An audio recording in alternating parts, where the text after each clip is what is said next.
welcome back to Mimi's Mixed Bag. Got a little different video for you this week.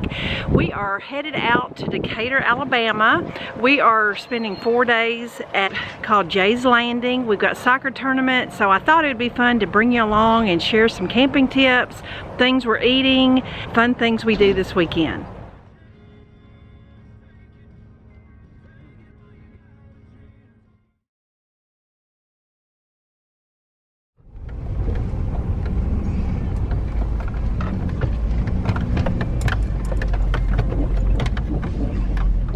Hey friends, we are actually back from camping.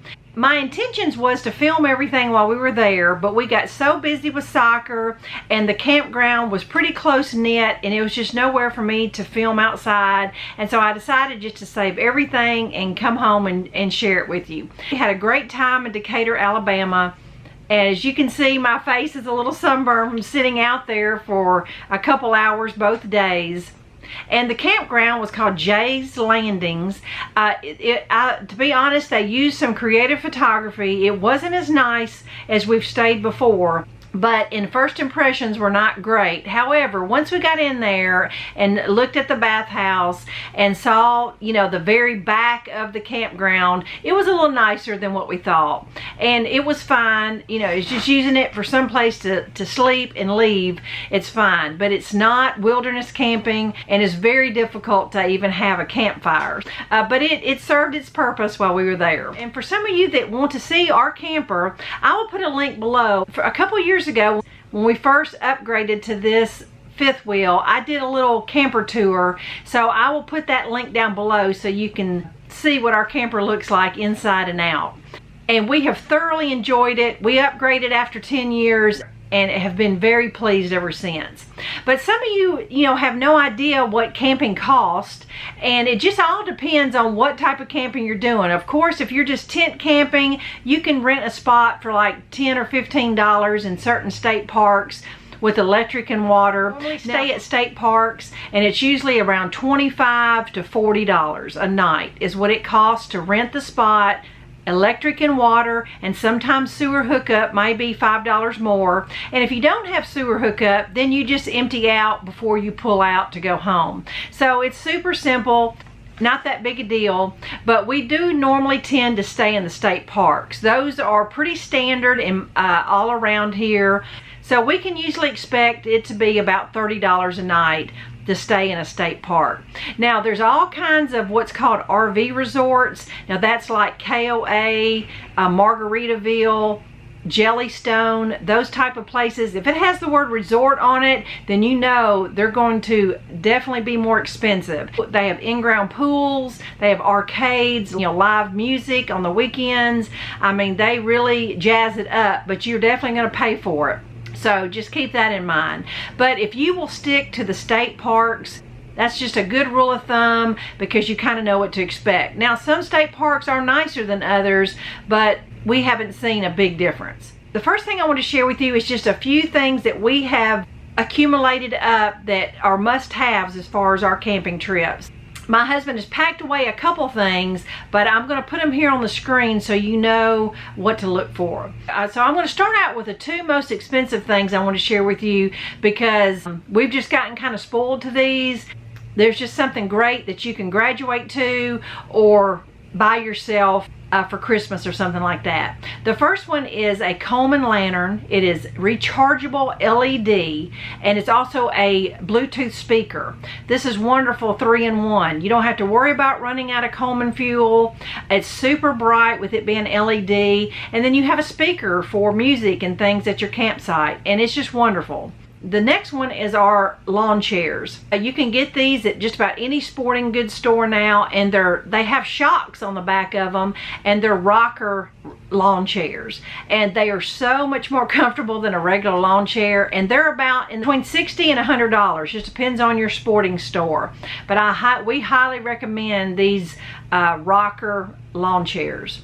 Now the rest of the stuff is probably less than $40 or even cheaper than that, and just a few items and some tips of what we take camping. All right, this right here is an oversized deep electric skillet. This thing right here has saved the day many times because you don't have any control over Mother Nature, and we have been caught in storms before, and there's no way that you can cook outside. So this is West Bend. We like it because it's deep. You can boil corn, you can boil noodles. It has a nice big lid on it.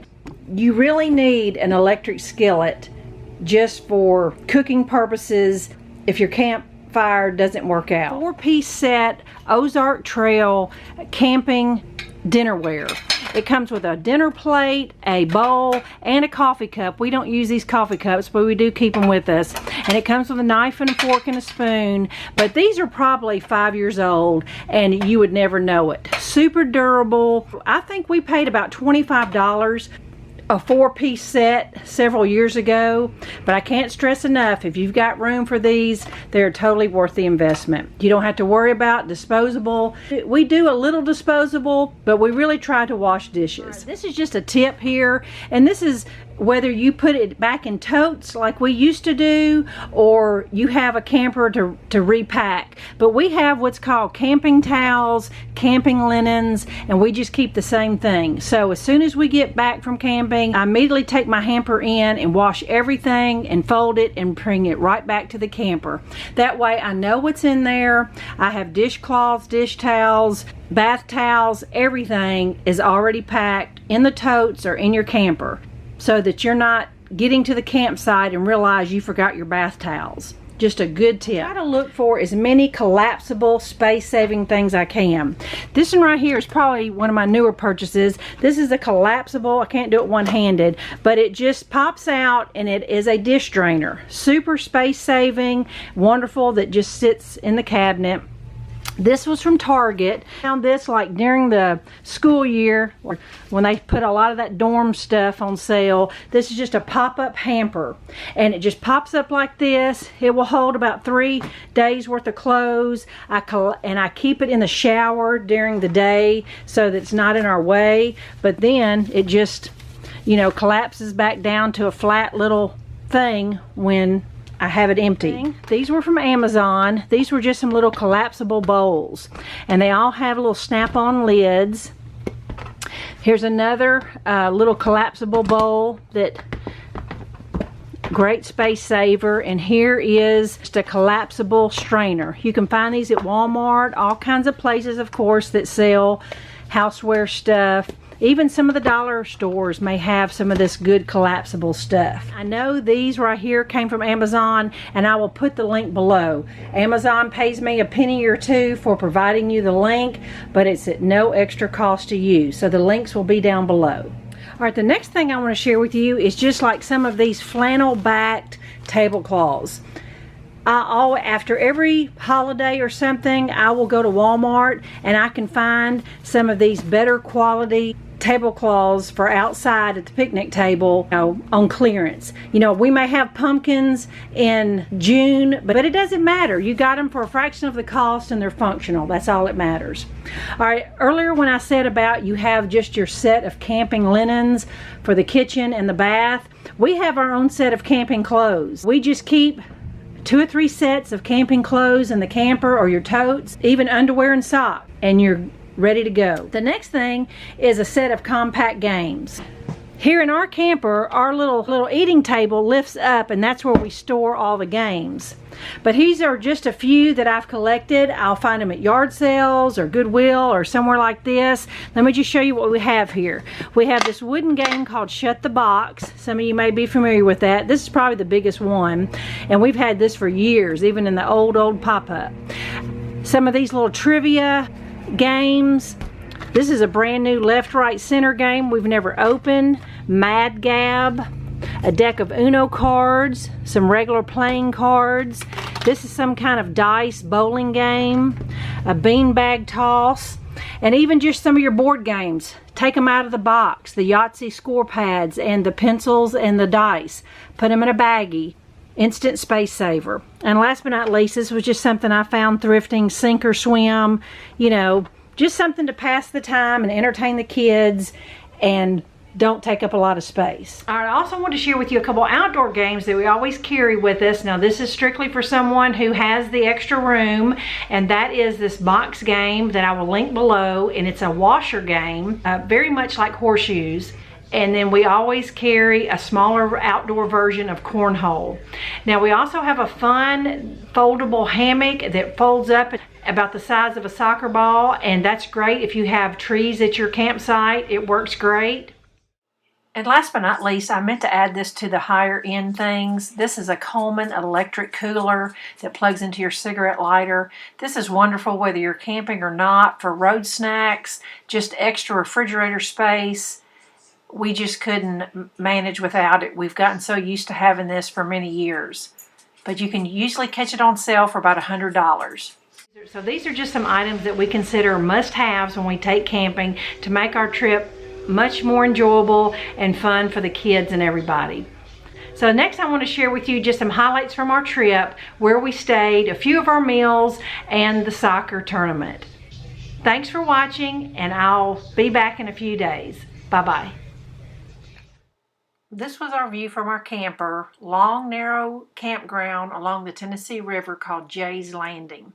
Our first night, we usually do something super simple. My daughter was parked a few spots over, and we just did chili dogs and chips and dip. But you can see how our neighbor's truck was right beside our fire pit, so it was just not convenient to have a fire at all. But every morning we had bacon and eggs, and I made myself a little cinnamon keto biscuit that I brought with me.